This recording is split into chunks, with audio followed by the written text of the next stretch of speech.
Today we will hear statements by the honourable members for the districts of Exploits, Cape St. Francis, Bayvert, Green Bay, Placentia West Bellevue, Torngat Mountains, and Arbor Grace, Portagrave with leave. The Honourable, the member for Exploits. Thank you, Speaker. It's my honour to stand in this House of Assembly today and recognise the volunteer efforts of BGC in Norris Arm. The BGC are enormous to youth groups in the town of Norris Arm. I had the honour to join them on many occasions in supporting them with seniors activities sponsored by the BGC. During the pandemic, they provided meals to seniors of the community and provided help with seniors activities. The BGC have been a valuable contribution to the youth of the community and to the province to enhance their skills and productivity. Mr. Speaker, I ask all members in this House of Assembly to join with me in recognising the BGC of Norris Arm. Thank you.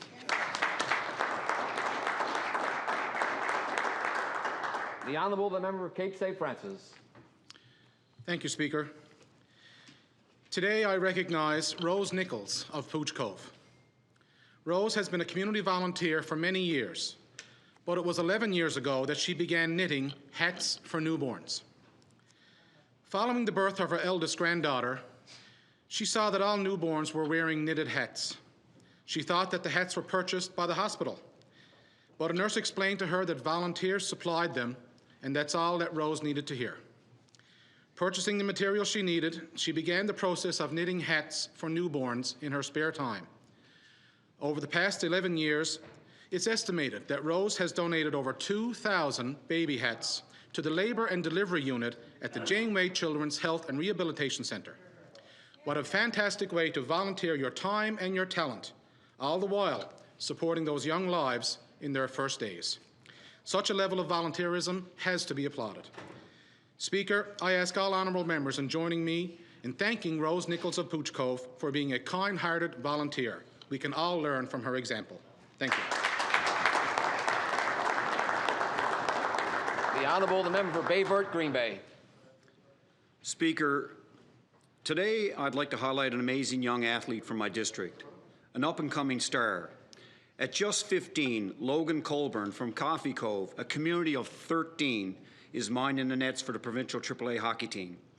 Logan was a late starter compared to his teammates when he joined the Springdale Minor Hockey Association in grade 6 as an Atom, on to Pee Wee, and now a Bantam.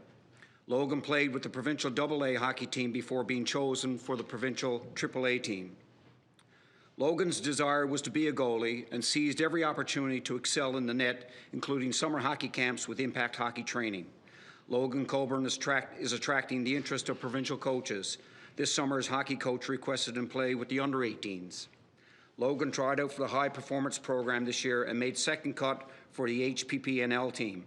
After only 4 years of playing hockey, Logan is beyond thrilled with the opportunities he's been given and anticipates another great season. Logan is very grateful to his family, his coaches, teammates and peers for their support and encouragement. I ask my honourable colleagues to join me in wishing Logan much success as he continues to pursue his love of hockey. Thank you, Mr. Speaker. The Honourable, the member for Placentia West Bellevue. Thank you, Speaker. I sit in this honourable chamber today to recognise the Ride for Andrew Smith, which was held on September 18th in the beautiful town of Arnold's Cove. This charitable event was organised by Mr. John Barrett and was in aid of a young man, Andrew Smith, who was involved in a life-changing car accident that has left Andrew confined to a wheelchair. The fundraising goal of this event was to raise enough money to purchase a custom motorised wheelchair for Andrew so he could travel the community to visit friends and family.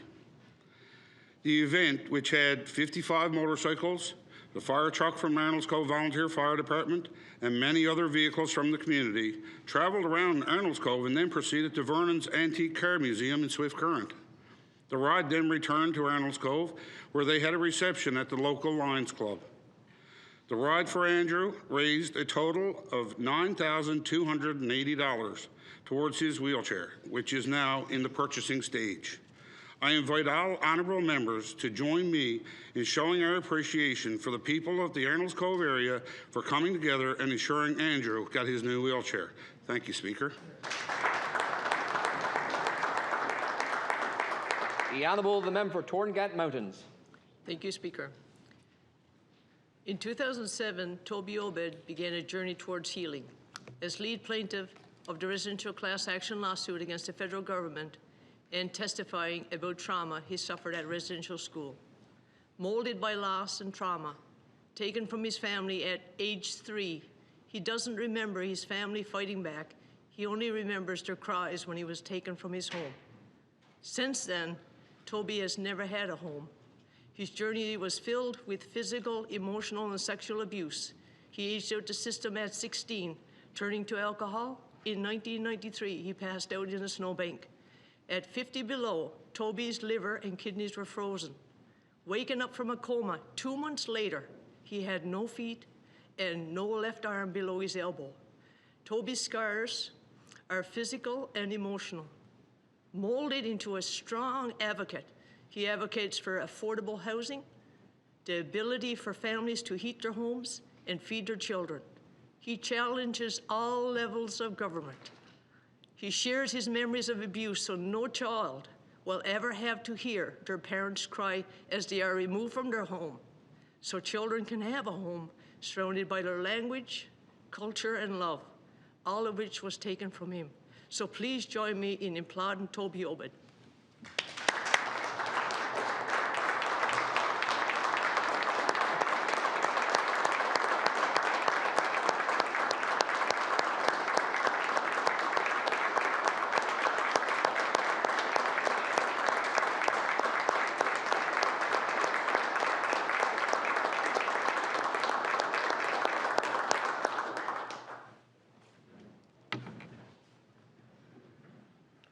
The Honourable the member for Arbor Grace, Portagrave, with leave.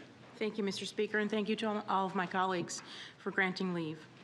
Speaker, today I would like to recognize a very brave little girl from my district, 7-year-old Olivia Parsons of Shearstown. Olivia loves unicorns, school, her friends, and her favorite pastime is playing and spending time with her 4 sisters. She's full of energy, love, and kindness. But just before the close of last year's school year, last spring, Olivia started to feel unwell. Following medical appointments and blood work, Olivia was diagnosed with leukemia. She was admitted to the Janeway Hospital to begin treatments immediately. And needless to say, life changed for the entire family. But as challenging as this new journey has been, her parents, Alan and Jessie, say their 7-year-old daughter demonstrates outstanding strength and positivity every day. The communities of Shearstown, Butlerville, and surrounding areas in Conception Bay North have rallied around Olivia and her family, supporting them with fundraisers, fire truck parades, and a family fun day with a community softball game and live local entertainment. Today I ask that all honorable members here in the House of Assembly join me in commending Olivia for her courage, strength, and determination. Olivia, we are all behind you. Wishing you a full recovery. Thank you, Speaker.